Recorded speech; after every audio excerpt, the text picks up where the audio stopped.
आज के इस एपिसोड में हम यूता वर्सेस यूजी की फाइनल फाइट देखने वाले हैं, तो अगर आपको इंटरेस्ट है देखते रहिए। एपिसोड के शुरू में हम यूता को एक बिल्डिंग ब्लॉक के ऊपर देखते हैं। उसे देखते ही यूजी कहता है, आखिर तुम कौन हो? चोजो उसकी पावर को देख के समझ चुका था कि ये यूजी को मारने आया है, और तभी देखते हैं यूता बाहर से जाम करता है। उसके पास इतना ज्यादा पावर था, उसकी पावर की वजह से वो बिल्डिंग पूरी तरह से टूट जाता है।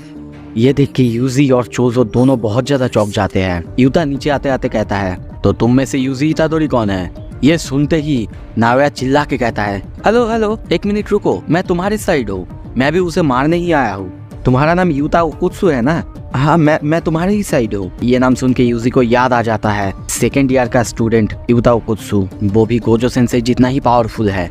दूसरी तरफ नाओया कहने लगता है, मैं माकी जेनिन की कजिन हूँ, मैं भी उसे मारने ही आया हूँ। चोजो और यूजी को देखते हैं। चोजो यूजी को बाहर से भाग जाने के लिए कह रहा है और कहता है कि मैं संभाल लूंगा यहाँ पे, तुम जाओ, और तुम्हें वो लड़का जिसके काले बाल है उससे बचना है, क्योंकि उसके पास इतना ज्यादा पावर है कि उससे अगर तुम डायरेक्ट लड़ने जाओगे इंस्टेंटली वो तुम्हें मार देगा। नाओया की बात सुन के यूता उसे कहता है, अच्छा ठीक है, तो मैं तुम्हें दूसरा वाला सौंपता हूँ। तभी देखते हैं यूजी को वो बाहर से भागने लगता है। चोजो भी अपना अटैक यूता पर करता है, पर उसकी अटैक नाओया के ब्लॉक करता है।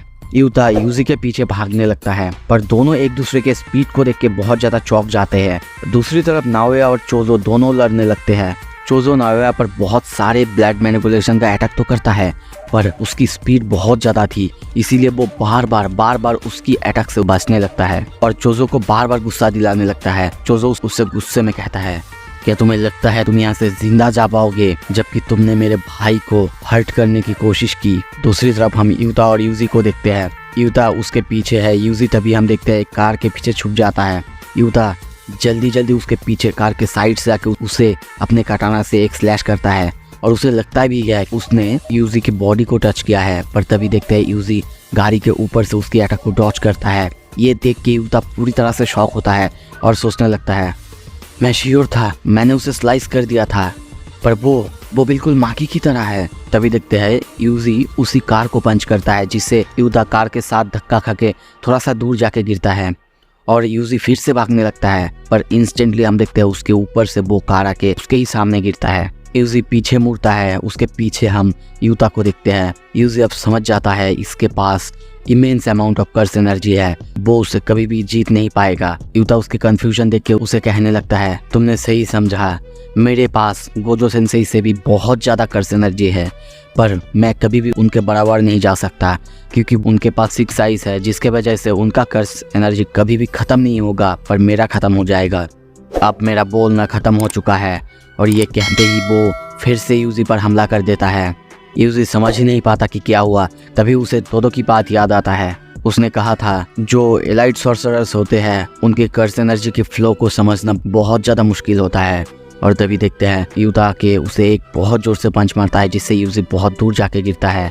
यूजी उसकी पावर को बिल्कुल भी समझ नहीं पा रहा था, जैसे कि उसकी कर्स एनर्जी उसके कटाना के साथ साथ उसके पूरी बॉडी में दौड़ रहा है। यूजी डर तो रहा है, पर उसे तभी नानामी की बात याद आता है, और वो कहता है, माफ़ करना, मैं अभी नहीं मर सकता। ये सुन के यूता फिर से उस पर अटैक करने लगता है। तभी देखते हैं यूजी के चेहरे पे उसके कटाना से एक कट लगता है। यूजी तब समझ जाता है उसे अगर कुछ भी संभालना है तो सबसे पहले इस कटाना को संभालना होगा। वो ये भी सोचता है, जब तक मेरे पास कर्स एनर्जी है, मेरे बॉडी के अंदर फ्लो कर रहा है, मुझे कोई भी ब्लेड से डर नहीं है, पर ये बंदा, इससे मुझे डरना चाहिए। और तभी देखते हैं वो भागने लगता है। भागते भागते एक एसयूवी के अंदर से जाके बाहर निकलता है। यूता भी उसके पीछे आके ब्लेड से उसे फिर से एक बार स्लैश करने जाता है, पर तभी हम कुछ साउंड सुनते हैं, जैसे कि यूता के ब्लेड को कोई चीज़ ने रोक दिया है। और तभी हम यूता के हाथ पे नाइफ देखते हैं।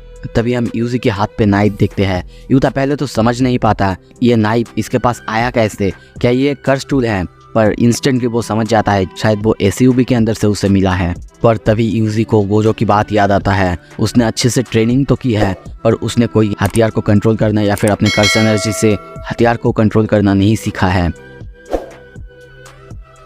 यूता को देखते हैं, वो इंस्टेंटली आके यूजी पर हमला करता है। यूजी भी अपने तलवार से रोक तो देता है, पर तभी यूता कहता है, तुमने कुछ भी नहीं सीखा, तुम सच में मेरे काटाना पे कुछ ज़्यादा ही फोकस दे दिया। और इंस्टेंटली देखते हैं वो बहुत ज़ोर से किक करता है, जिससे यूजी की हालत बहुत ज़्यादा ख़राब हो जाता है, और वो ये तक सोचता है क्या उसकी फॉरवर्ड किक भी इतना ज़्यादा पावरफुल है। और तभी देखते हैं यूता उसे अपने कटाना से एक बहुत जोर से स्लैश करता है, जिससे यूजी का नाइफ 2 टुकड़ों में कट जाता है। साथ ही में उसकी छाती से पेट के हिस्से में एक बहुत ज़्यादा बड़ा सा स्लैश होता है, जिससे उसका बहुत सारा खून निकलने लगता है। उसकी हालत खराब होने लगता है, पर खुद को संभालते हुए हम देखते हैं यूता के कटाना को बोस जमीन पे मारता है और वहीं पे उसे तोड़ देता है और फिर से यूता को एक किक मारता है, जिससे यूता थोड़ा दूर जाके गिरता है। यूता ये देख के थोड़ा सा हैरान तो होता है और सोचता भी है, क्या उसने इसे तोड़ दिया? अच्छा है, अब तो मुझे मानना ही पड़ेगा, ये गोजो सेंसेई का ही स्टूडेंट है, तो ये आसान नहीं होने वाला। दूसरी तरफ यूजी को देखते हैं, वो कहता है मेरी घाव बहुत ज़्यादा डीप तो है, पर अब हम दोनों ही अनआर्म्ड है। पर तभी उसे कुछ महसूस होता है। पीछे से हम उसके मुंह पे एक बहुत बड़े से हाथ को देखते हैं और तभी हमें दिखाया जाता है रिका उसके पीछे। रिका का डर ने यूजी को इतना ज़्यादा पैरालाइज कर दिया है कि वो वहाँ से हिल भी नहीं पा रहा है। वो समझ भी नहीं पा रहा है कि यहाँ पे क्या चल रहा है। रिका चाहता तो अभी उसके सर को एक ही बार में चकनाचूर कर देता। तभी यूता कहता है हम बस खेल रहे हैं रिका। रिका नाम सुनते ही यूजी पीछे देखता है, डर के सोचने लगता है रिका ये क्या है? क्या ये एक शिकिगामी है? ये आया कहाँ से? और मैं मूव नहीं कर पा रहा हूँ, ये इतना ज़्यादा ताकतवर है। यूता कहता है उसे मेरे लिए रोक के रखो और तभी अपने टूटा हुआ तलवार उसकी छाती पे घुसा देता है। इससे यूजी की हालत खराब हो जाता है। यूता कहता है सॉरी यूजी इतादोरी, माफ़ करना। और तभी हमें सुकुना को दिखाया जाता है। सुकुना पहले तो चौंकता है, शायद वो यूजी की बॉडी के कंट्रोल लेने ही वाला था, पर पता नहीं क्यों बाद में हंसने लगता है। सीन शिफ्ट होता है। दूसरी तरफ हमें दिखाया जाता है चोजो को। चोजो और नाओया अभी भी फाइट कर रहे होते हैं। नाओया भी नाओबितो की तरह अपना फ्रेम की टेक्निक यूज़ करता है और चोजो को दीवार पे जाके मारता है। चोजो की हालत भी बहुत ज़्यादा ख़राब हो जाता है। वो समझ नहीं पाता वो इतना ज़्यादा फास्ट कैसे है। पर दूसरी तरफ नाओया उसकी टफनेस देख के कहता है तुम टफ हो, सीरियसली तुम हो कौन? और तभी चोजो कहता है मैं अपने 10 भाइयों में सबसे ज़्यादा बड़ा भाई हूँ।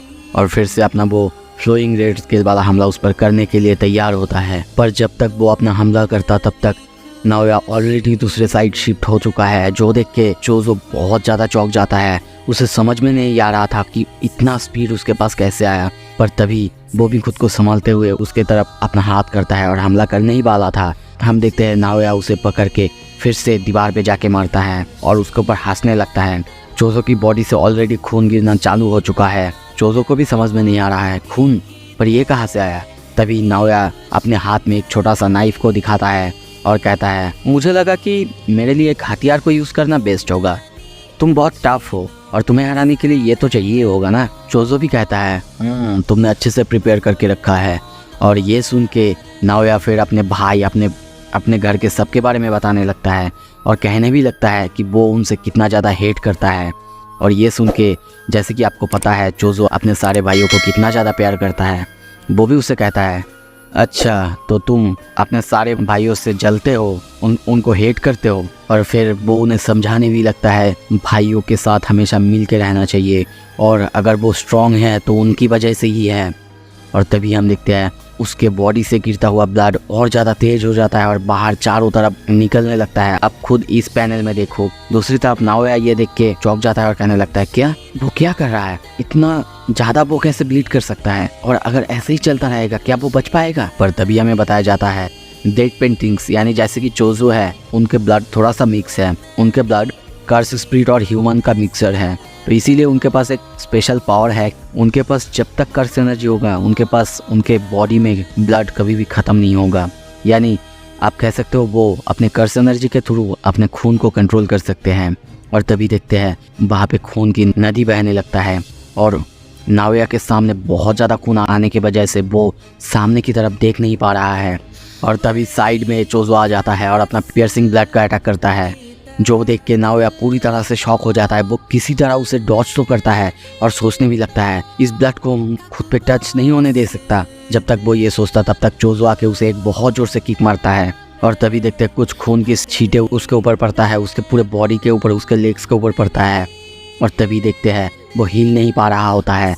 वो सोचने लगता है क्या मेरे पैर इतना भारी क्यों लग रहा है, मैं अपने पैर को कंट्रोल नहीं कर पा रहा हूँ, क्या उसने मेरे ऊपर हकामा का यूज़ किया है। और तभी चोजो को देखते हैं उसके आसपास बहुत सारे तलवार जैसे कुछ है। वो नाओया से कहता है क्या तुम्हें पता है आप क्या आने वाला है? पर उसकी बात सुन के नाओया हंसने लगता है और कहता है क्या तुम श्योर हो? दोनों एक दूसरे को देखने लगते हैं, दोनों एक दूसरे को मारने के लिए आगे बढ़ते हैं। चोजो अपने सुपरनोवा अटैक का यूज़ करता है और कहता है माफ़ करना पर तुम अपने भाइयों को प्यार नहीं करते। और तभी देखते हैं नाओया के सामने खून की बहुत ज़ोर से ब्लास्ट होता है। पर तभी चोजो के पीछे से यूता यूजी की अनकॉन्शियस बॉडी को लेके आता है। चोजो कुछ भी रिएक्ट करता उससे पहले ही यूता के उसे एक बहुत ज़ोर से पंच मारता है, जिससे चोजो वहीं पे गिर जाता है, उसकी हालत ख़राब हो जाता है। यूता नाओया को देखते हुए कहता है देख के तो लग रहा है तुम्हें बहुत ज़्यादा चोट लगा है नाओया। सो इसी के साथ ये एपिसोड ख़त्म होता है, पर इंटरेस्ट नहीं होना चाहिए। अगले एपिसोड बहुत जल्द आने वाला है। देखने के लिए शुक्रिया। अगर अच्छा लगा प्लीज़ सब्सक्राइब कीजिए।